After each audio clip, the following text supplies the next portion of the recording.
Idinaos ang isang State Necrological Services o pagpupugay ng bayan sa namayapang national artist na si Nora Aunor sa Metropolitan Theater sa Maynila.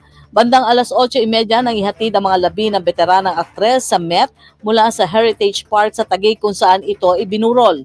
Nagkaroon din ng isang tribute program bandang alas 9 ng umaga para sa aktres bago ang state funeral sa libingan ng mga bayani sa Taguig City.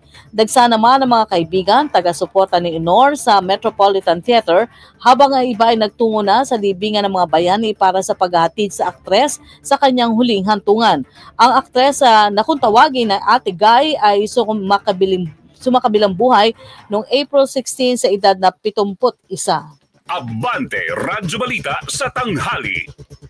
Dineklara ng Malacanang ang April 22 bilang National Day of Mourning kaugnay sa pagpanaw ni national artist Nora Cabaltera Villamor o mas kilala bilang Nora Aunor Villamayor. Sa inilabas ng Proclamation number 870 na pirmado ni Pangulong Ferdinand Marcos Jr., malaking kawalaan sa mga Pilipino at cultural artistic community ng bansa ang pagpanaw ni Nora Aunor.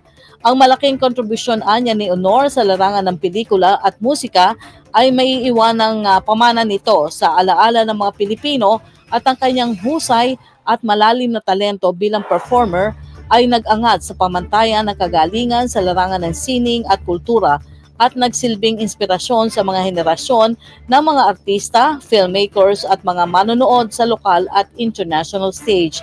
Inatasan na lahat ng tanggapan at mga lugar sa buong bansa at mga embahada sa ibang bansa na ilagay sa half-mast ang bandila o watawat mula umaga hanggang sa paglubog ng araw ngayong Martes.